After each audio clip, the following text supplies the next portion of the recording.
Hello everyone, आप सभी का सैंपल पेपर सॉल्यूशन की वीडियो नंबर 3 में हार्दिक स्वागत है। आज की वीडियो के अंदर मैं आपके साथ सेक्शन 3 डिस्कस करूंगा, पार्ट बी का सेक्शन 3। अभी तक मैं आपके साथ पार्ट ए का सेक्शन 1 और सेक्शन 2 अच्छे से कंप्लीट कर चुका हूं। तो आओ फटाफट से वीडियो को स्टार्ट करते हैं। और जैसे हमने पार्ट ए का सेक्शन 1 और सेक्शन 2 फटाफट तेजी में सोल्व करा था, ये वाला भी एकदम फटाफट सोल्व करेंगे।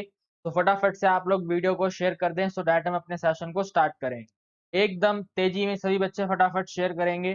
यस, तो देखिए सेक्शन 3 को स्टार्ट करने जा रहे हैं। सेक्शन 3 का पहला क्वेश्चन 19 सीबीएसई ने बहुत गलत करा यार। ये वाला प्रॉपर्टीज का क्वेश्चन है, चैप्टर नंबर 2 का। सीबीएसई ने कहा था कि हम प्रॉपर्टीज के क्वेश्चन नहीं देंगे, लेकिन फिर भी उन्होंने क्वेश्चन दे दिया। चलो आओ, कोई बात नहीं, आपको सोल्व करवा देते हैं। सबसे पहले तो आप यहाँ पे इसको इस तरह से लिख दो, टेन इनवर्स का टेन इनवर्स रहेगा। उसके बाद आपको यहाँ पे हाफ एंगल फॉर्मूले अप्लाई करने हैं। तो ऊपर वाले cos x में अगर हाफ एंगल फॉर्मूला अप्लाई करेंगे तो वो बन जाएगा cos square x by two minus में sine square x by to.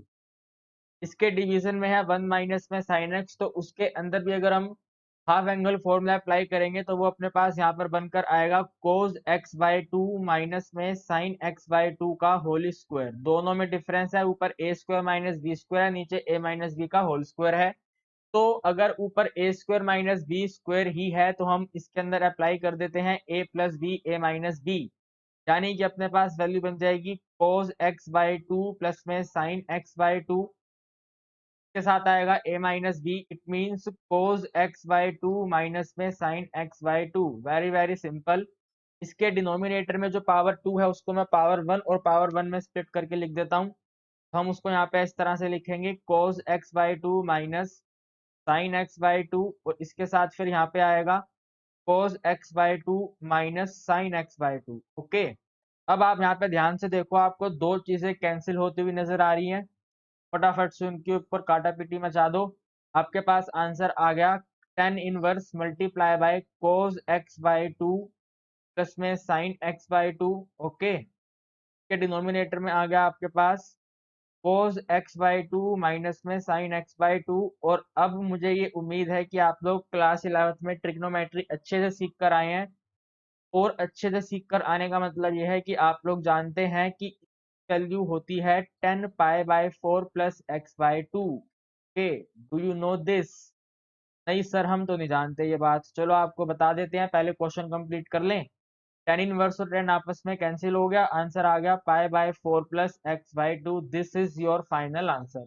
अब आप कह रहे थे अब आप कह रहे थे अब आप कह रहे थे कि सर हम ये वाली बात नहीं जानते, तो आपको ये वाली बात बता देते हैं। देखो, अगर अपने पास 1045 लिख देते हैं पाई बाई 4 को, और एक्स बाई टू की जगह पर नॉर्मल एक्स लिख लेते हैं, तो ये 10a प्लस बी है। 10a प्लस बी का मतलब होता है 10a प्लस में 10b। जानते हो ना, फॉर्मूला तो जानते होगे, 10a plus 10b upon 1 minus 10a 10b। हाँ बोल देना, मना मत करना अब। वेरी वेरी गुड, बहुत बढ़िया भाई। तो 10 पाई बाई 4 भी जानते हैं आप, 1 होता है। 10 पाई बाई 4 यानी कि 45 डिग्री 1 होता है। इसको थोड़ा आगे नजदीक करके लिख लो, 1 इंटू में 10x। के बाद आप जानते हैं कि 10x की value sin x by cos x होती है। यहाँ पे ऐसे करके लिख दो 1 plus sine x by cos x। और इसी तरह इसके डिनोमिनेटर में भी लिख दो 1 माइनस, देखो 1 को मल्टीप्लाई करेंगे तो वैल्यू सेम रहेगी, तो 10 को डायरेक्ट लिख दो sin x by cos x। क्या आपने एलसीएम नाम का कोई शब्द सुना हुआ है? फटाफट ले लो उसको। तो आपके पास आंसर आ जाएगा cos x plus sine x divided by cos x minus sine x. अरे सर, ये तो हमने पहले पढ़ा था। थोड़ा सा कंफ्यूज हो गए थे क्योंकि वहां पे x बाई टू था। भाई 12th क्लास में हो, कंफ्यूजन मत रखो। आंसर आ गया अपना पाई बाई 4 प्लस में x बाई टू, एकदम सिंपल। आगे बढ़ेंगे। क्वेश्चन नंबर 20 चॉइस का क्वेश्चन है। इसका ऊपर वाला पार्ट ज्यादा इजी है। कैसे इजी है देखो, क्योंकि हमें डिटर्मिनेंट बताना है। तो डिटर्मिनेंट बताने के लिए इसका यूज करेंगे। यहाँ पर ध्यान से देखना कैसे करेंगे। पहले आप एक काम करो, इनके इन इन ये जो इक्वेशन दे रखी है इसके अंदर डिटर्मिनेंट कंसीडर कर लो। तो आप यहाँ पे इसको ऐसे लिख दो, डिटर ए की पावर 2 का डिटर्मिनेंट इक्वल टू में 2a का डिटर्मिनेंट। सही है। उसके बाद आप एक काम करो, ये जो a की पावर 2 का डिटर्मिनेंट है इसको ऐसे करके लिख दो, determinant of a which is equal to. आप जानते हैं जब डिटर्मिनेंट में से कांस्टेंट नंबर बाहर आता है तो कांस्टेंट के ऊपर मैट्रिक्स का ऑर्डर होता है। तो मैट्रिक्स का ऑर्डर है यहाँ पे 3, यानी कि यहाँ पे लिखेंगे 2 की पावर 3 इंटू में डिटर्मिनेंट a। यानी कि आप इसको लिख सकते हैं 8 इंटू में डिटर्मिनेंट ए। एक बच्चे ने फटाफट बोला सर एकदम काटापीटी मचा दो आप, ए डिटर्मिनेंट कट कर दो। भाई ऐसा कभी मत करना, भूल कर भी ऐसा कभी मत करना। ठीक है, आप इसको ऐसे लिखो, determinant of A multiply by determinant of A minus में 8 इंटू में determinant of A equal to 0। अब आप इसमें से कॉमन लो, सो डिटर्मिनेंट ऑफ ए इसके साथ में आएगा अपने पास डिटर्मिनेंट ऑफ ए माइनस में 8 ब्रैकेट क्लोज इक्वल टू 0। आपके पास आंसर आया determinant of A equal to 0, या फिर आपके पास आंसर आया डिटर्मिनेंट ऑफ ए माइनस में 8 इक्वल टू 0। आपके पास ये वैल्यू आ गई determinant of A is equal to 8। तो अगर आप यहाँ पे काटामेटी पंचाते और डिटर्मिनेंट ए कैंसिल करते तो आपका आंसर आता determinant of A equal to 8। लेकिन इसका एक और आंसर है determinant of A equal to 0। तो it has two solution, it has two determinant value 0 और 8। फटाफट आप इसका स्क्रीनशॉट लें, फिर मैं इसको इरेज करूंगा और इसका और वाला पार्ट करूंगा। फटाफट तेजी में आप इसका स्क्रीनशॉट ले लें एक बार। चलिए देखिए, इसका और वाला पार्ट कहता है प्रूफ करो कि ये वाली वैल्यू इक्वल टू 0 है। बहुत ही सिंपल है, पहले ए स्क्वायर फाइंड करेंगे। ए स्क्वायर फाइंड करने का मतलब है उसी मैट्रिक्स को 2 बार मल्टीप्लाई करना है। तो 3 1 माइनस 1 2, और इसको दोबारा से मल्टीप्लाई करना है 3 1 माइनस 1 2 से। ये तो बहुत ही आसान है यार, बच्चा बच्चा कर लेता है। 3 को 3 से करेंगे 9 आएगा, 1 को माइनस 1 से करेंगे तो 1 आएगा, 9 में से 1 माइनस करेंगे 8 आएगा। 3 को 1 से करेंगे 3 आएगा, 1 को 2 से करेंगे 2 आएगा, 3 प्लस 2 करेंगे 5 आ जाएगा। -1 को 3 से करेंगे -3 आएगा, 2 को -1 से करेंगे -2 आएगा, टोटल मिला के आपके पास यहाँ पे -5 आएगा। -1 को 1 से करेंगे -1 आएगा, 2 को 2 से करेंगे 4 आएगा, -1 4 करेंगे तो 3 आएगा, ये आ गया ए स्क्वायर। फिर हमें चाहिए यहाँ पर 5a। Very very simple, 5a का मतलब है हमें 5 का मल्टीप्लीकेशन करना है ए मैट्रिक्स के साथ जो है 3 1 माइनस 1 2। इससे आसान कुछ हो ही नहीं सकता। 5 को 3 से करेंगे 15, 1 से करेंगे 5, माइनस से करेंगे -5, 2 से करेंगे 10। ठीक है जी, इसके बाद कह रहे हैं 7i। ओके, आई यहाँ पर आइडेंटिटी मैट्रिक्स है ऑर्डर 2 का, तो 1 0 0 1 को मल्टीप्लाई कर दो 7 से तेजी में एकदम, यहाँ पे 7 लिख दो इधर, ये बन जाएगा 7 0 0 7। बताओ ये कोई क्वेश्चन होता है? यहाँ पे लिखो फिर आप कंसीडर लेफ्ट हैंड साइड, ताकि हम वैल्यू पुट कर सकें। लेफ्ट हैंड साइड के अंदर पहले ए स्क्वायर की वैल्यू पुट करनी है। ए स्क्वायर है अपने पास 8 5 माइनस 5 3। ठीक है, फिर है 5a नेगेटिव के साथ है, नेगेटिव ऑफ 5a, तो 5a हमने फाइंड करा है 15 5 माइनस 5 और 10। Very good. फिर 7i की वैल्यू पुट करो, तो वो हमने पुट करी है 7 0 0 और 7। अब आप यहाँ पे देखो, इसको ध्यान से सॉल्व करो। 8 में से 15 माइनस करेंगे तो -7, -7 में +7 करेंगे 0 0 हो जाएगा। 5 में 5 माइनस करेंगे 0, 0 में 0 प्लस करेंगे 0। -5 में माइनस माइनस प्लस हो जाता है ना, तो -5 में +5 करेंगे 0, 0 0 करेंगे 0। इसके बाद 3 में माइनस का 10 करेंगे माइनस का 7, माइनस के 7 में प्लस का 7 करेंगे 0, तो सब कुछ 0 हो गया। ये 0 का मतलब 0 आ गया। और ध्यान रखना भाई, ये 0 नहीं होता, एक कैपिटल ओ होता है। कैपिटल ओ का मतलब जीरो मैट्रिक्स, तो वही हमारा यहाँ पे आ रहा है जीरो मैट्रिक्स। इसके बाद क्वेश्चन कह रहा है कि ए इनवर्स बताओ उस इक्वेशन का यूज करके। सर ये तो लिखा ही नहीं इक्वेशन का यूज करना है भाई, हेंस लिखा है ना यहाँ पर। हेंस का मतलब होता है उस इक्वेशन का यूज करो। तो हम यहाँ पे इसको सोल्व करते हैं। देखो ए स्क्वायर माइनस में 5a प्लस में 7i। आप एक काम करो, इसके अंदर 7i की वैल्यू फाइंड करो, क्या बनेगी। बच्चे कह रहे हैं सर 7i को आप इस तरह से लिख दो, ये जो है अपने पास -5 है, यहाँ पे आगे प्लस होगा सो +5 है। ए स्क्वायर यहाँ पे आगे माइनस होगा तो -a स्क्वायर।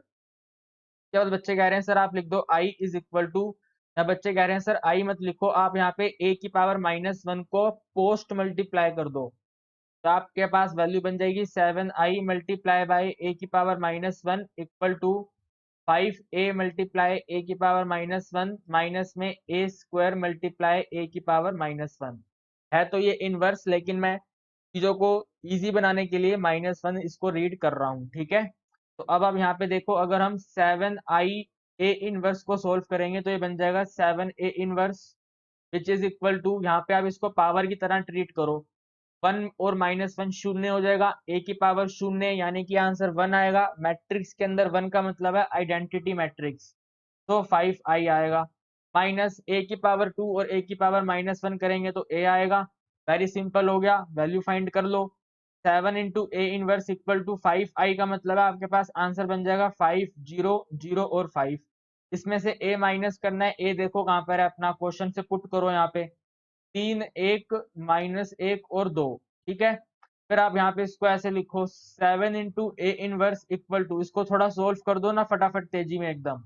जब सोल्व करेंगे तो अपने पास वैल्यू आएगी ये 2 -1, क्या आएगा अपने पास प्लस का 1 क्योंकि माइनस माइनस कैंसिल, और यहाँ पे आएगा 3। बहुत बढ़िया यार, वेरी वेरी वेरी गुड। यानी कि ए इनवर्स का आंसर आ गया 1/7 इंटू में 2 -1 1 और 3। This is the final answer. मैंने आपको कहा था ना यार, इसके ऊपर वाले को सोल्व करना ज्यादा इजी है, इसके अंदर कैलकुलेशन ज्यादा है।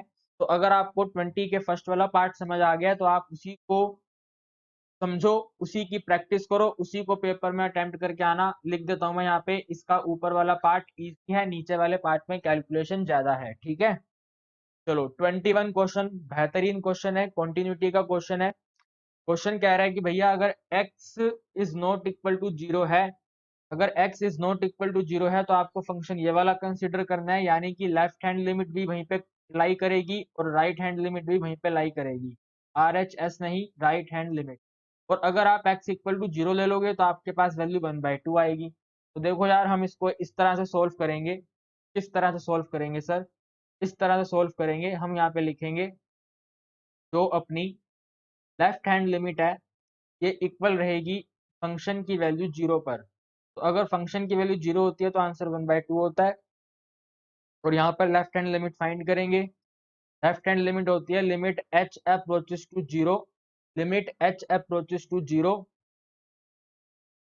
Limit h approaches to zero function of, क्या होता है यहाँ पे, function of a minus h, यानी कि 0 माइनस एच, ऐसा होता है ये। ठीक है भाई, आप यहाँ पे लिख लो लेफ्ट हैंड लिमिट क्या रहती है, लेफ्ट हैंड लिमिट रहती है limit h approaches to zero function of a minus H. A यानी कि जो क्वेश्चन में कंटिन्यूअस फंक्शन बोला जाता है, यहाँ पे a इक्वल टू जीरो बोला हुआ है, a की वैल्यू यहाँ पे जीरो है, तो यहाँ पे लिखेंगे 0 माइनस एच, और 0 माइनस एच को हम जब सोल्व करेंगे तो बन जाएगा अपने पास माइनस एच, यानी कि आपको अपने फंक्शन के अंदर माइनस एच पुट करना है। ओके, चलो तो पहले हम फंक्शन के अंदर माइनस एच पुट कर देते हैं, बाकी सब सेम टू सेम रहने देते हैं। Limit H approaches to zero, minus h put करना है, तो 1 माइनस कॉस के एक्स है, तो अब ये बन जाएगा कॉस के माइनस एच डिवाइडेड बाय, है अपने पास ओनली एक्स, तो एक्स की जगह पर आएगा माइनस एच क्योंकि माइनस एच पुट कर रहे हैं, और फिर है साइन एक्स, तो साइन एक्स के साथ भी ये आएगा साइन एच। ओके मेरे दोस्त, तो इसकी वैल्यू को इक्वेट करना है 1/2 से। देखते जाओ, क्वेश्चन आसान है। अब देखो कोस, ये के को माइनस एच से मल्टीप्लाई करेंगे तो टोटल मिला के अपने पास आंसर आएगा ये माइनस ऑफ के एच। और आप सब जानते हैं कि cos ऑफ माइनस थीटा की वैल्यू रहती है cos थीटा, क्योंकि ये फोर्थ क्वाड्रेंट में लाई करता है तो माइनस हटा दो।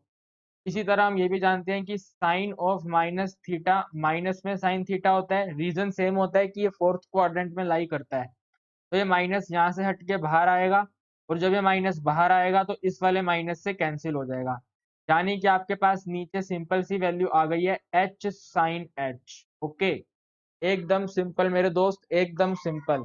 अब इसके बाद आगे इसको सोल्व करेंगे, पेन का कलर चेंज करके। आप यहाँ पे देखो अपने पास वैल्यू है 1 माइनस में cos 2 थीटा, 1 माइनस में cos 2 थीटा होता है 2 sine square theta. Okay, 2 sine square theta. अगर यहाँ पे 2 थीटा है तो यहाँ पे सिर्फ थीटा होता है। यहाँ पर अगर अपने पास के एच है तो इसके आंसर में के एच अपॉन में 2 आएगा। देखो यहाँ पे कैसे लिखेंगे इसको, लिमिट सेम रहेगी, limit H approaches to zero, 1 minus में कॉस के एच बन जाएगा 2 साइन स्क्वायर के एच बाय 2। ओके, समझ पा रहे हैं ना आप? देखो अगर यहाँ पे 2 थीटा था तो थीटा हो जाएगा, अगर यहाँ पे के एच है तो के एच बाय 2 हो जाएगा, थीटा 2 थीटा का हाफ कर देते हैं तो के एच का हाफ करेंगे तो के एच बाय 2 बनेगा। के डिनोमिनेटर में सेम लिखेंगे, H multiply by sine H, बहुत ही सिंपल टास्क है, तो इसको इक्वेट करेंगे 1/2 से। अब आप जरा यहाँ पे देखो, ये है के एच बाई टू, के एच बाई टू, और यहाँ पे है साइन स्क्वायर, तो पहले आप इसको एक काम करो, साइन स्क्वायर को 2 बार करके लिख दो, 2 अपनी जगह पे सेम रहेगा, आपके पास आंसर बनेगा साइन के एच बाई टू। फिर से दोबारा साइन के एच बाई टू। अरे आप मेरी बात समझ रहे हैं ना, एक्स स्क्वायर को एक्स इंटू एक्स लिख सकते हैं, तो साइन स्क्वायर को भी साइन और साइन लिख सकते हैं। के डिनोमिनेटर में आएगा अपने पास एच इंटू में साइन एच। अब आप याद करो यार, आपने क्लास 11th में पढ़ा होगा कि अगर अपने पास limit H approaches to zero होती है और हम इसमें साइन एच अपॉन एच करते हैं तो इसका आंसर 1 होता है। अरे बोलो हाँ या ना। तो अब हम इसको इस वाले फॉर्मूले में कन्वर्ट करेंगे, यानी कि साइन एच के डिनोमिनेटर में सेम एंगल लेकर आएंगे। सर सेम एंगल का मतलब नहीं समझे हम। सेम एंगल का मतलब है भाई, अगर यहाँ पर एच है तो यहाँ पर भी एच लेकर आएंगे। आप जरा यहाँ पे देखो, पहले मैं फंक्शन को नोट कर देता हूँ, तो अपनी जगह सेम रहेगा। यह है अपने पास साइन के एच बाई टू, ये भी सेम रहेगा। के साथ में है दोबारा से साइन के एच बाई टू, वो भी एकदम सेम रहेगा।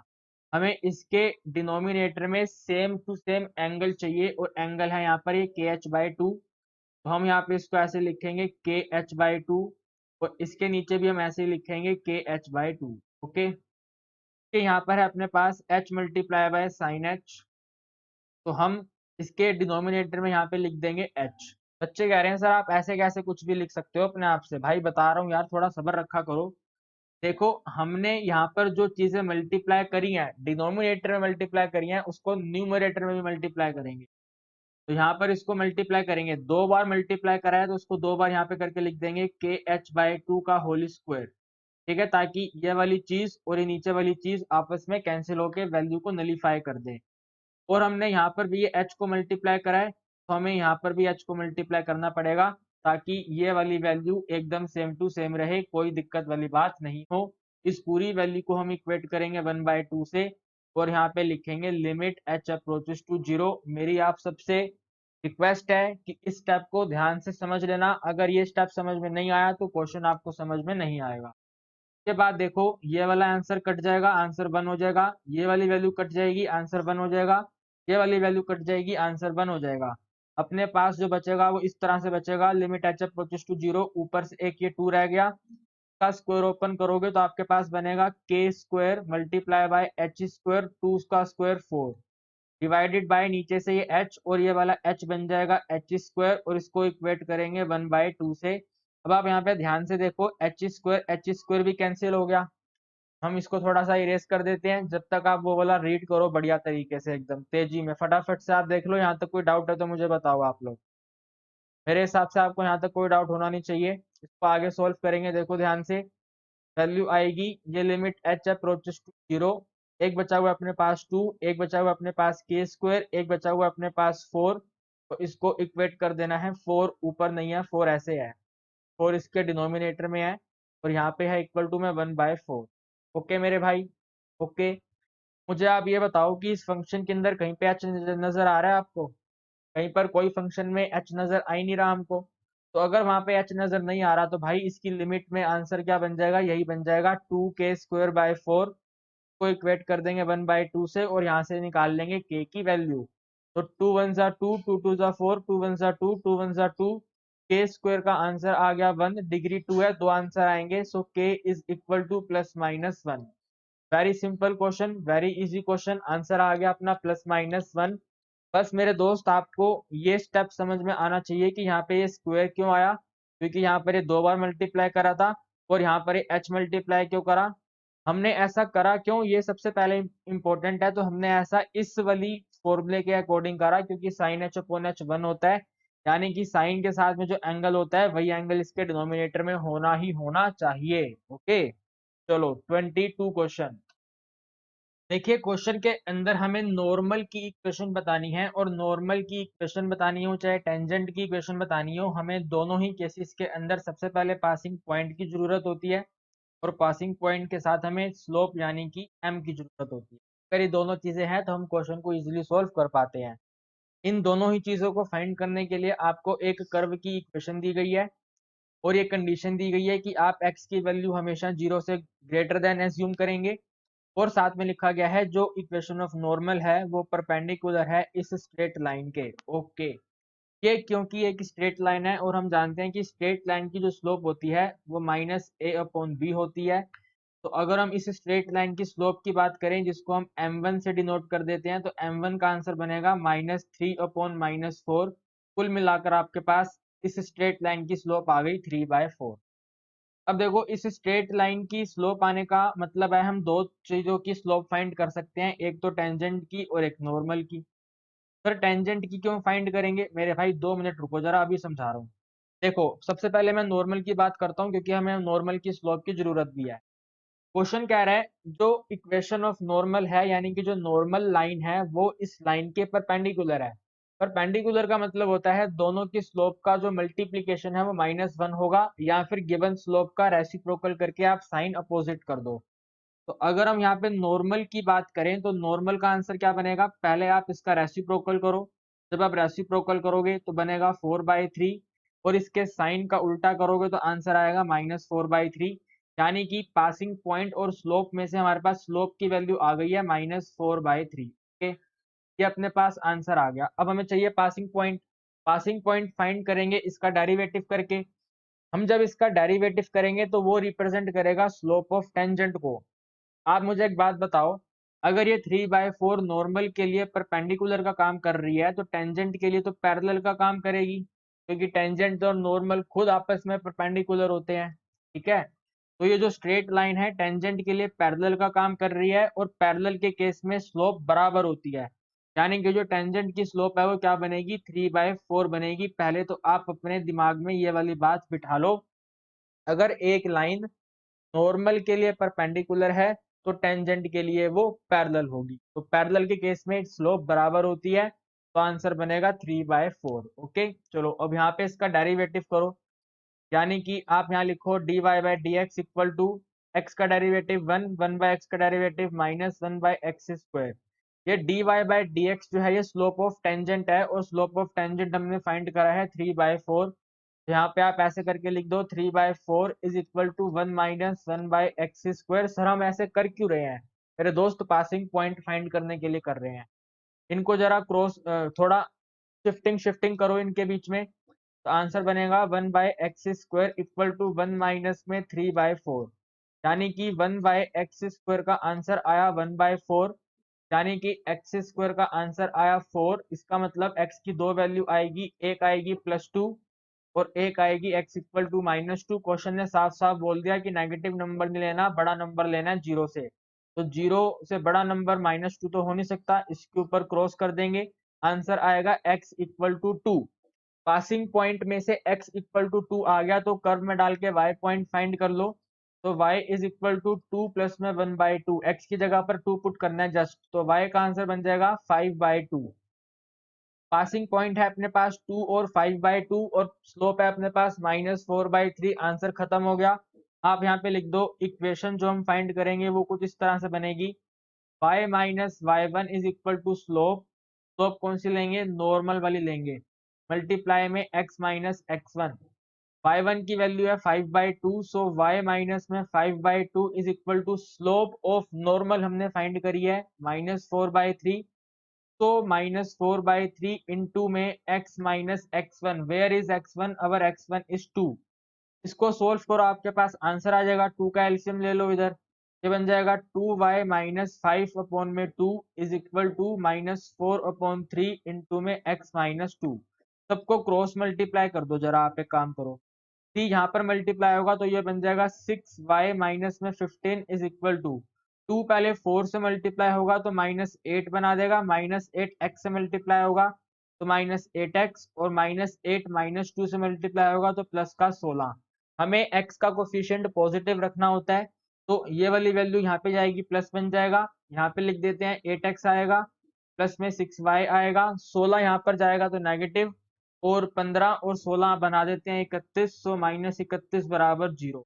ये हमारे क्वेश्चन का आंसर आ गया भाई। स्लोप ऑफ नॉर्मल आ गई अपने पास 8x plus 6y minus 31 equal to 0।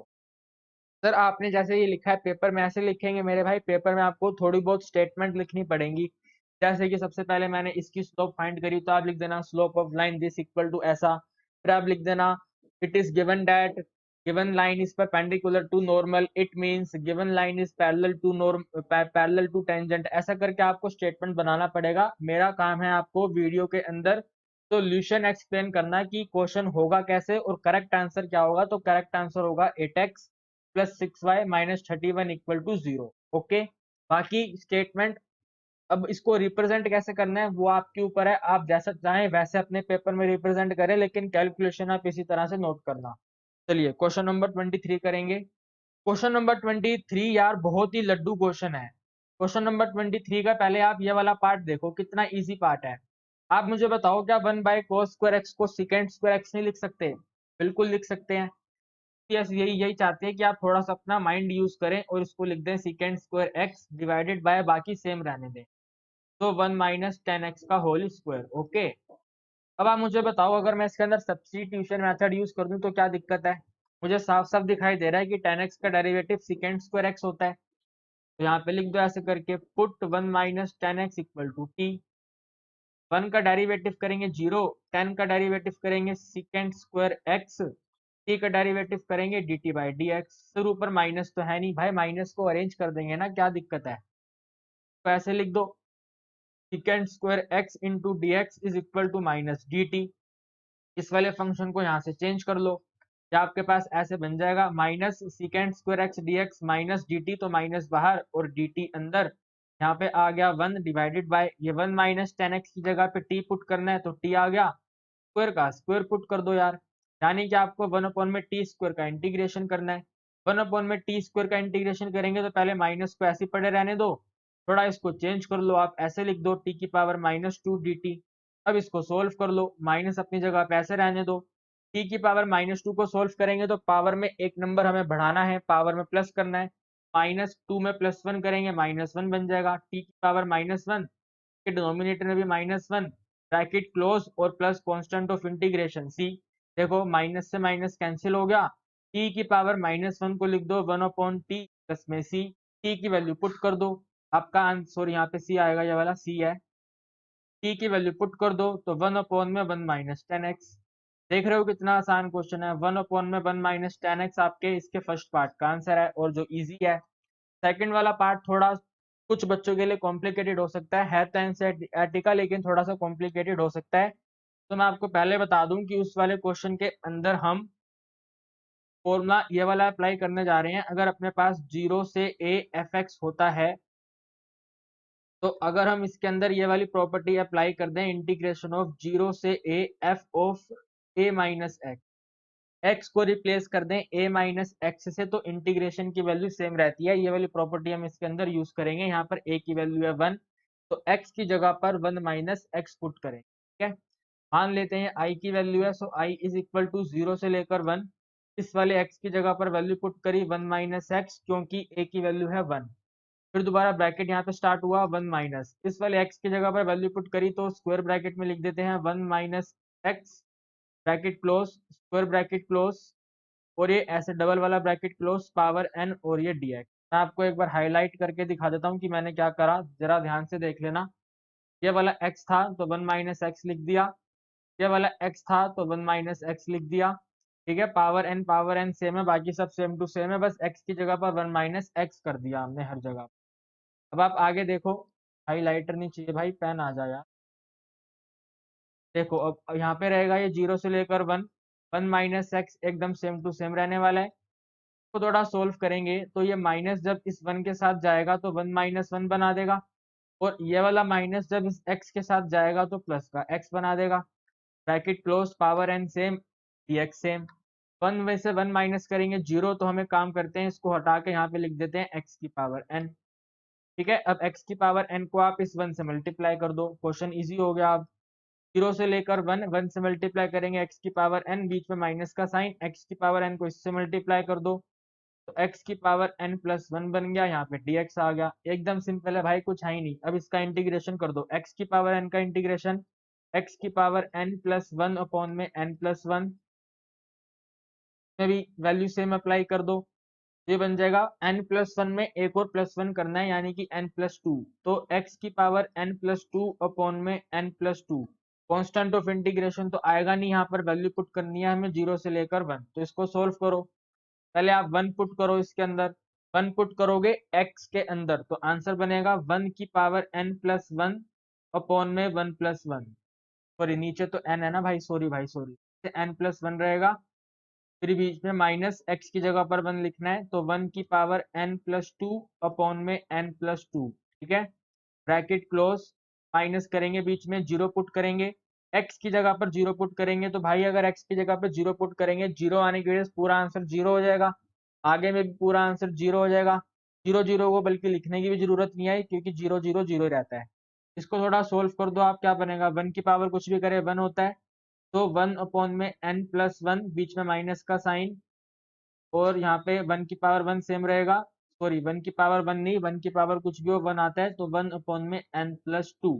क्या आपके क्वेश्चन का आंसर आ गया भाई? एकदम सिंपल सा आंसर है। तो चाहो तो एलसीएम लेके सोल्व कर देना, चाहो तो यहीं पे स्किप कर देना।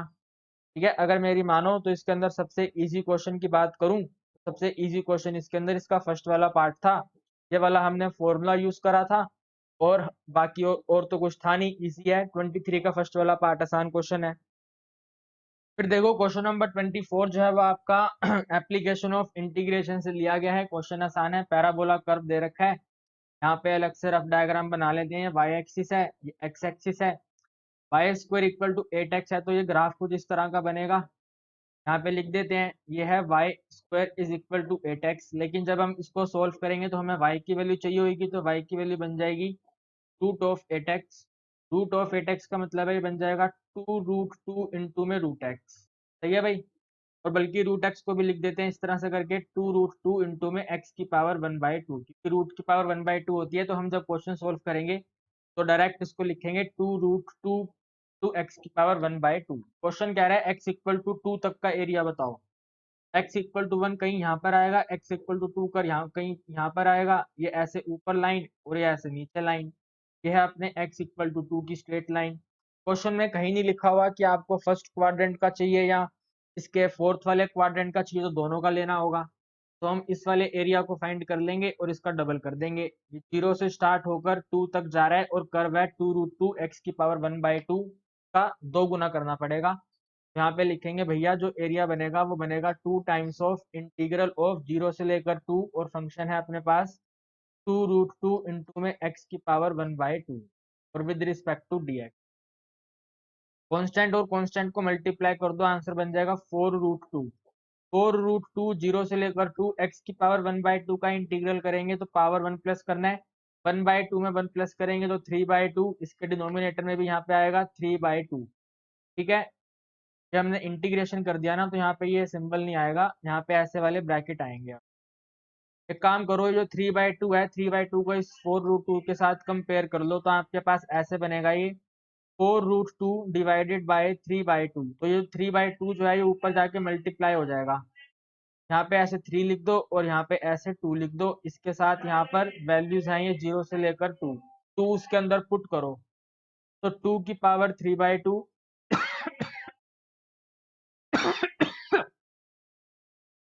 है, 2 की पावर 3/2 माइनस में 0 पुट करो तो 0 की पावर 3/2। आप और मैं दोनों ही समझदार बच्चे हैं, ये वाला नंबर हट जाएगा, 2 की पावर 3/2 रह जाएगा।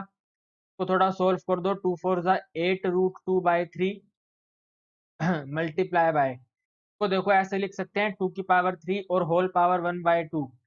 2 की पावर 3 का मतलब है 8, तो 8 की पावर 1/2, 8 की पावर 1/2 का मतलब है √8, और √8 का मतलब है दोबारा से 2√2। तो ये वाला सोल्व होके क्या आ गया अपने पास, 2√2 आ गया। को सोल्व करो, 8 2 जा 16 हो गया, रूट और रूट कैंसिल होके 2 आ गया, डिवाइड में 3 है, टोटल आंसर आ गया 32/3। बताओ आपको कोई डाउट है क्या इस क्वेश्चन में? एकदम बेसिक लेवल का क्वेश्चन है, एरिया है, यहाँ पे लिख देंगे square unit. Very very simple question, very very simple और बेसिक क्वेश्चन। आओ 25 नंबर क्वेश्चन करते हैं अब। चलिए देखिए दोस्तों, एक बार क्वेश्चन नंबर 25 पढ़ो। क्वेश्चन नंबर 25 के अंदर आपको एक डिफरेंशियल इक्वेशन सोल्व करनी है। ये मेरे सामने जो लाइट है भाई बहुत तेजी से आंखों में डल रही है, 2 मिनट रुको अभी करता हूँ।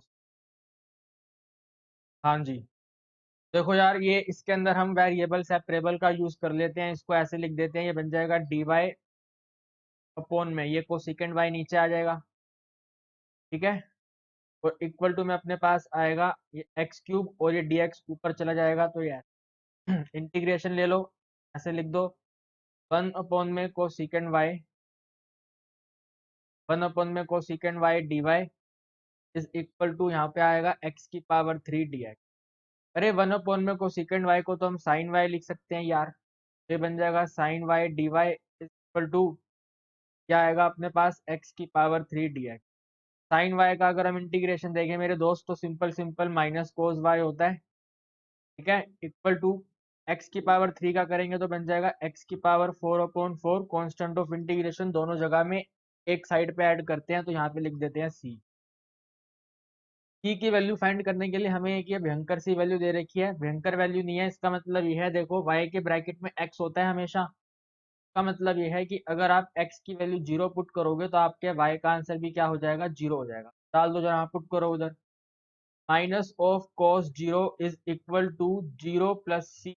तो भाई cos 0 तो 1 होता है, तो -1 इज इक्वल टू सी, सी की वैल्यू -1 आ गई, वहां पे दोबारा पुट कर दो, तो आपका आंसर आ गया ये माइनस में cos y is equal to x⁻⁴/4 -1। क्या आपके क्वेश्चन का आंसर आ गया, और कुछ करना नहीं है, इतना ही छोड़ देंगे, आगे बढ़ेंगे।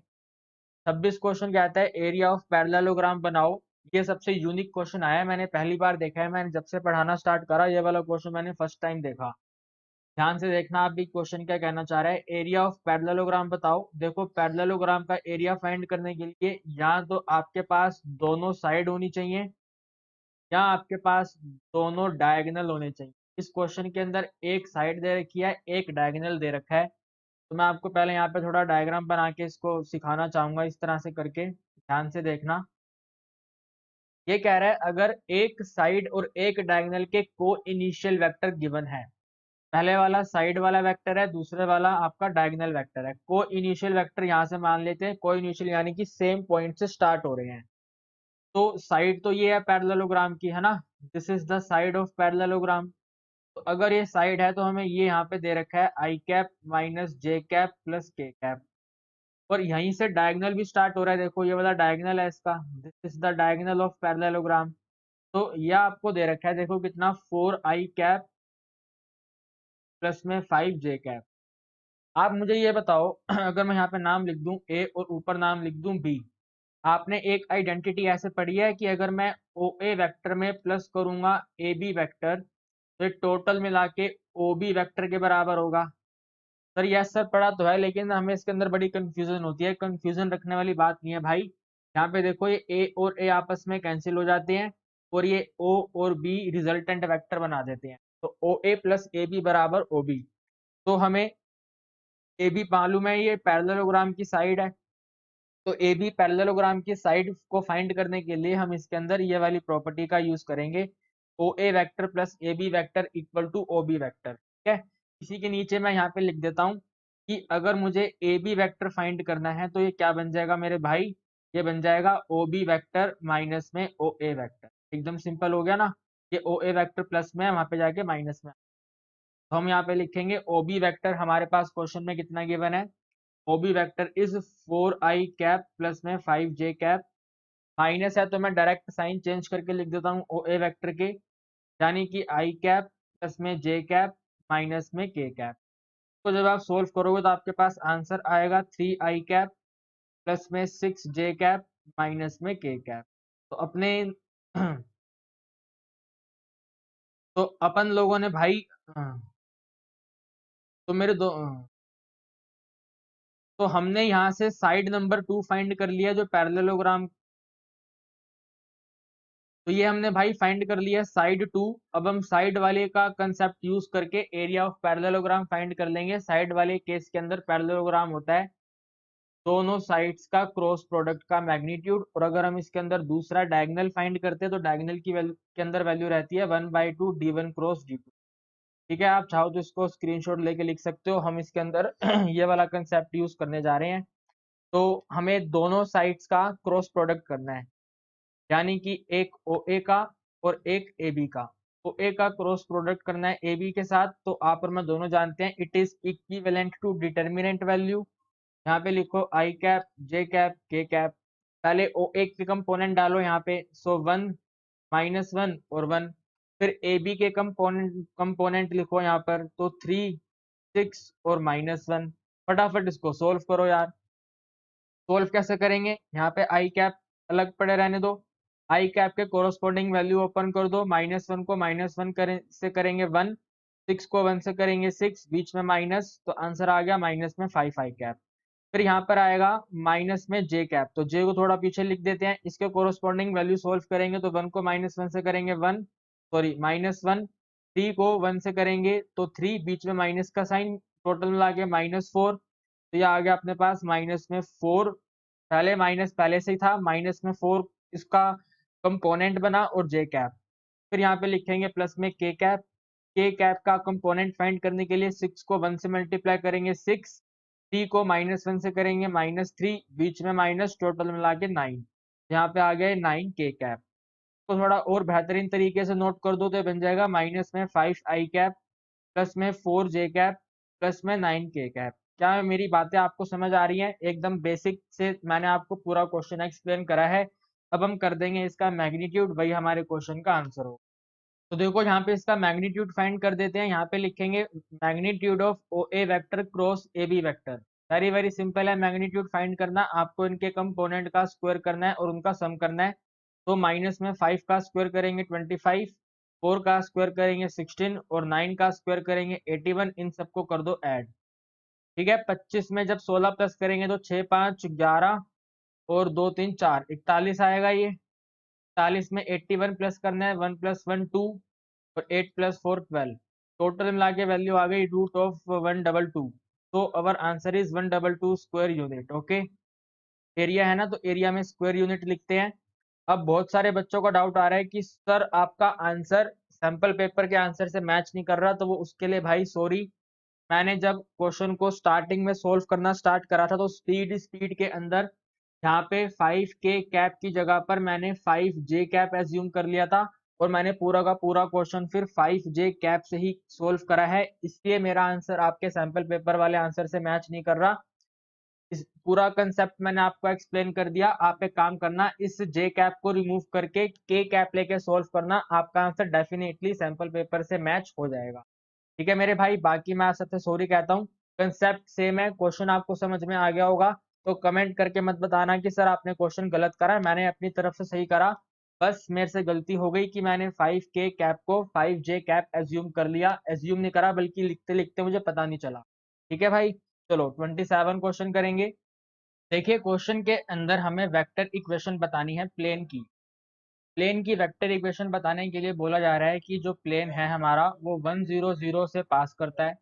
तो सबसे पहले हम इस क्वेश्चन को करने के लिए जितनी भी हमें वेक्टर फॉर्म गिवन है इनको कार्टेशियन फॉर्म में कन्वर्ट करेंगे, क्योंकि मैं ये वाला क्वेश्चन आपको कार्टेशियन फॉर्म की हेल्प से एक्सप्लेन करूंगा। तो आप जरा इस वाली लाइन को देखो, this is very very very important here. इस वाली लाइन को देखो, हम कुछ इस तरह से लिख सकते हैं। पहले तो r vector is equal to में 0 वेक्टर प्लस में लैम्डा जे वेक्टर, बताइए यस और नो। सर हमने इसको इस तरह से क्यों लिखा, ताकि मेरे भाई आप लोग इसको अच्छी तरह समझ सको कि इस लाइन के जो पासिंग पॉइंट हैं वो 0 0 0 है, और इस वाली लाइन के जो डायरेक्शन रेशियो है वो 0 1 और 0। तो हम इसको कार्टेशियन फॉर्म में इस तरह से लिख सकते हैं, x-0, पहले पासिंग पॉइंट लिखते हैं x-0, यहाँ पर y-0 और यहाँ पर z-0।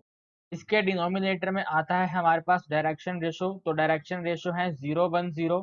आप यहाँ पे लिखिए 0, यहाँ पे लिखिए 1 और यहाँ पे लिखिए 0।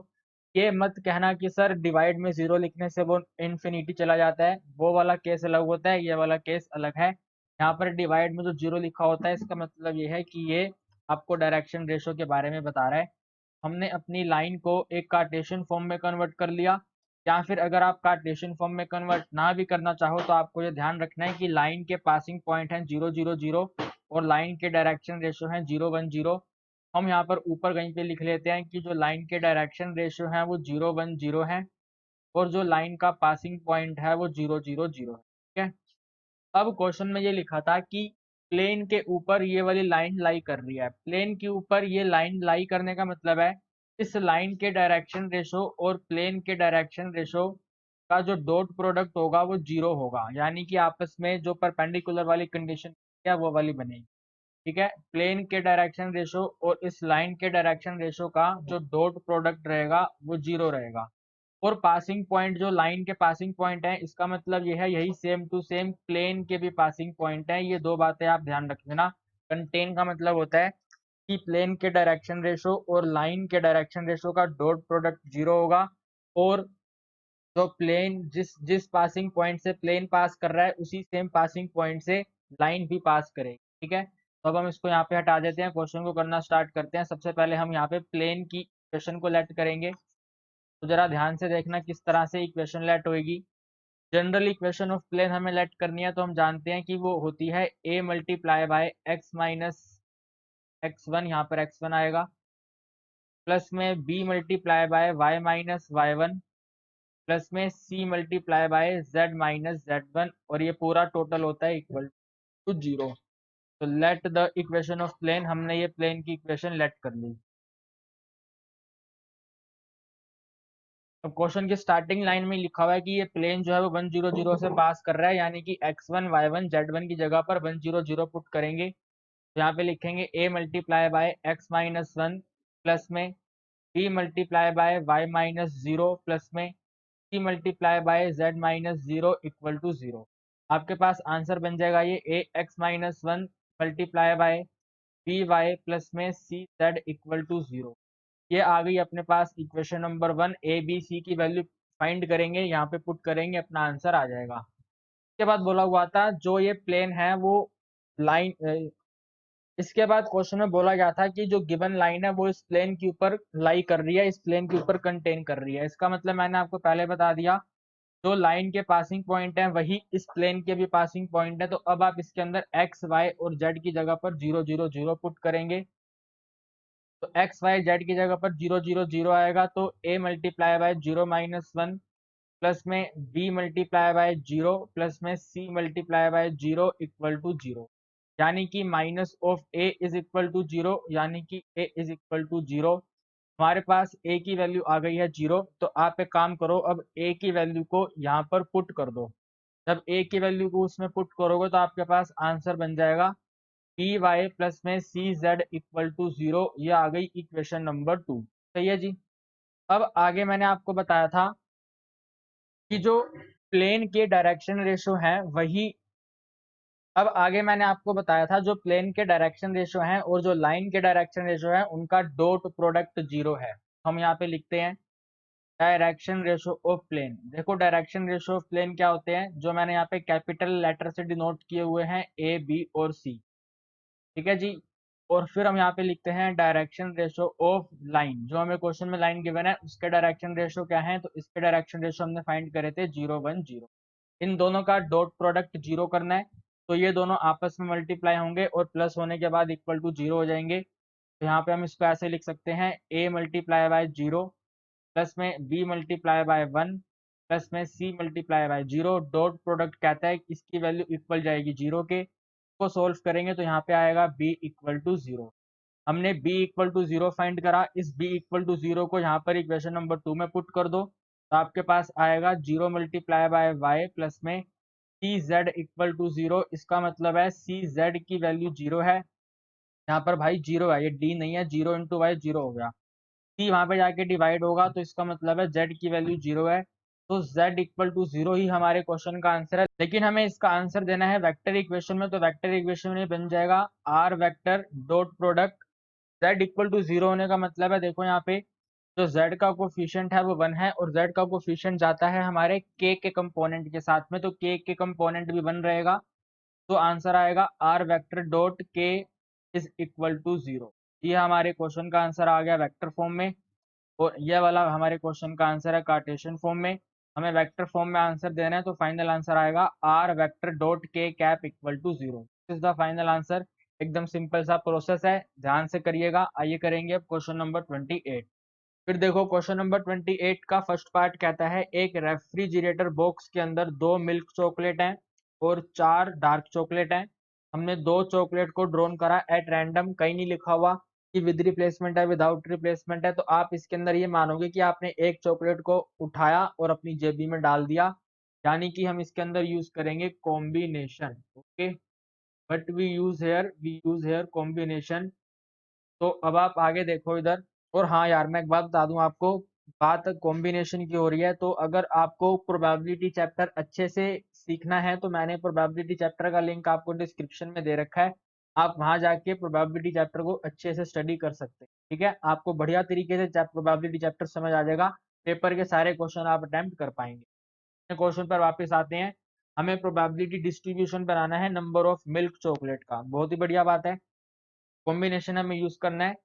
तो देखो, हम इसके अंदर दो चॉकलेट ड्रॉ कर रहे हैं और टोटल मिल्क चॉकलेट यानी कि रैंडम वेरिएबल एक्स की वैल्यू यहाँ तो 0 होगी या 1 होगी या 2 होगी, इसके अलावा तो और कुछ हो नहीं सकती। बताओ आप लोग, कुछ हो सकती है क्या? जब आप दो चॉकलेट पिक करोगे तो हो सकता है कि आपके पास एक भी मिल्क चॉकलेट ना आए, यानी कि x इक्वल टू 0। हो सकता है एक मिल्क चॉकलेट आए तो x इक्वल टू 1, या हो सकता है दोनों के दोनों मिल्क चॉकलेट आ जाए तो x इक्वल टू 2। अब आपको यहाँ पे प्रोबेबिलिटीज फाइंड करनी है कि probability at x equal to 0 कितना है। फिर आपको यहाँ पे फाइंड करना है probability at x equal to 1 कितना है। फिर आपको फाइंड करना है probability at x equal to 2 कितना है। अगर x इक्वल टू 0 की बात करी जाए तो आप मुझे एक बात बताओ, आपने एक भी मिल्क चॉकलेट पिक नहीं करी यानी कि डार्क चॉकलेट पिक कर ली, तो we write here 4c2। Total chocolates है अपने पास 6c2। 4c2 6c2 को सोल्व करेंगे तो अपने पास है आंसर बनेगा 4/6 मल्टीप्लाई बाय 3/5। टोटल मिला के इसको कटपिट करेंगे। कटपिट करने के बाद अपने पास से आंसर आएगा। देखो 3 1 जा 3 और 3 2 जा 6, 2 1 जा 2 और 2 2 जा 4, यानी कि आंसर आ गया 2 डिवाइडेड बाय 5। ठीक है भाई। फिर आप यहाँ पे देखो इधर x equal to 1। x equal to 1 का मतलब है एक मिल्क चॉकलेट है, तो अपने पास टोटल दो मिल्क चॉकलेट है। तो 2c1 मल्टीप्लाई बाय एक मिल्क चॉकलेट है तो एक डार्क चॉकलेट है, तो मल्टीप्लाई 4c1 अपॉन में टोटल 6 है तो 6c2 सॉरी, दो चॉकलेट पिक करिए 6c का आंसर बनेगा अपने पास 2 इंटू में 2 डिवाइडेड बाय 6 इंटू में 4 डिवाइडेड बाय 5। इसको सोल्व करो, आंसर आ जाएगा 2 1 जा 2, 2 3 जा 6 और तो कुछ यहाँ पे कैंसिल हो नहीं रहा, तो हम यहाँ पे लिख देंगे 8 अपॉन में 50। ठीक है भाई। फिर यहाँ पे x इक्वल टू 2 का मतलब है आपने दोनों की दोनों मिल्क चॉकलेट पिक करी, इसका मतलब 2c2 divided by total chocolate 6 है तो 6c2। तो जब आप सोल्व करोगे तो आंसर बनेगा 2 अपॉन में 6 मल्टीप्लाई बाय 1 अपॉन में 5। और जब हम इसको सोल्व करेंगे तो आंसर बन जाएगा ये, इसको कट कर देते हैं, 2 1 जा 2, 2 3 जा 6। आंसर आ गया अपने पास 1 अपॉन में 15। तीनों दो के डिनोमिनेटर 15 है तो इसको भी 15 बना देते हैं, 3 और 3 मल्टीप्लाई करके आंसर बन जाएगा 6 अपॉन में 15। आपको इसको प्रोबेबिलिटी डिस्ट्रीब्यूशन में कन्वर्ट करना है तो आप ऐसे बॉक्स बना दो। बॉक्स में आप यहाँ पर ऐसे लिखो, यहाँ पर है वैल्यूज x की और यहाँ पर है इनकी प्रोबेबिलिटी। x की वैल्यू 0 हो सकती है, 1 हो सकती है, 2 हो सकती है।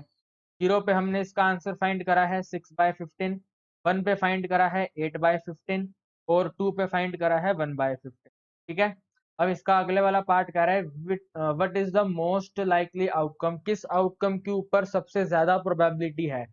तो आप यहाँ पे देखो 1 आउटकम के ऊपर सबसे ज्यादा प्रोबेबिलिटी है तो इसके सेकंड वाले पार्ट का आप आंसर लिख देना, most likely outcome is 1 milk chocolate. ठीक है भाई। फटाफट से इसका स्क्रीनशॉट ले लो, फिर मैं इसका और वाला पार्ट आपके साथ डिस्कस करता हूँ। देखो जी, फिर इसका और वाला पार्ट कहता है आप probability of E not given that F not बताओ। मेरे दोस्तों, मैं आपको कह रहा हूँ कि डिस्क्रिप्शन में प्रोबेबिलिटी चैप्टर का कंप्लीट प्रोबेबिलिटी चैप्टर का लिंक है, आप उसको जाके स्टडी करो। इस तरह के छोटे मोटे क्वेश्चन आप फटाफट से सोल्व कर लोगे। प्रोबेबिलिटी ऑफ ई है 0.8, प्रोबेबिलिटी ऑफ एफ है 0.7 और इनका इंटरसेक्शन है 0.6। हमें ई नोट और एफ नोट बताना है। सबसे पहले हम यहाँ पे इसका फॉर्मूला लिखेंगे और इसका फॉर्मूला बनेगा probability of E note intersection F note. Probability of E note intersection F note divided by probability of F note. अगर मैं ई नोट एफ नोट के इंटरसेक्शन की बात करूं तो इसका आंसर होता है 1 माइनस में probability of E in F. और अगर मैं सिर्फ एफ नोट की बात करूं तो 1 माइनस में प्रोबेबिलिटी ऑफ एफ। देखो प्रोबेबिलिटी ऑफ एफ तो आपके पास है 0.7, तो 1 माइनस 0.7 इसको सोल्व करेंगे तो आंसर बन जाएगा 0.3। यहाँ पे हमें 1 माइनस में यूनियन करना है, यूनियन हमारे पास नहीं है तो यहाँ पे फाइंड करना पड़ेगा। Probability of E union F equal to में E plus F minus intersection, E plus F minus intersection 0.8 plus 0.7 minus 0.6, कुल मिला के आपके पास आएगा 0.9। देखो ना यार, 7 में 6 माइनस करेंगे 1, 1 में 8 प्लस करेंगे 0.9, तो 1 माइनस 0.9, 1 में से 0.9 माइनस करेंगे 0.1, पॉइंट पॉइंट रिमूव करेंगे 1/3 is your final answer. Next question करेंगे। ओके, सो नेक्स्ट है हमारा सेक्शन नंबर 4। सेक्शन नंबर 4 में आपके साथ डिस्कस करूंगा कमिंग वीडियो में। अगर आपको आज की वीडियो पसंद आई है तो भाई दबा के लाइक कर दो और अपने दोस्तों के साथ शेयर कर दो। नेक्स्ट वीडियो के अंदर डिस्कस करेंगे सेक्शन 4। आज के लिए इतना ही। Bye bye, good night, take care.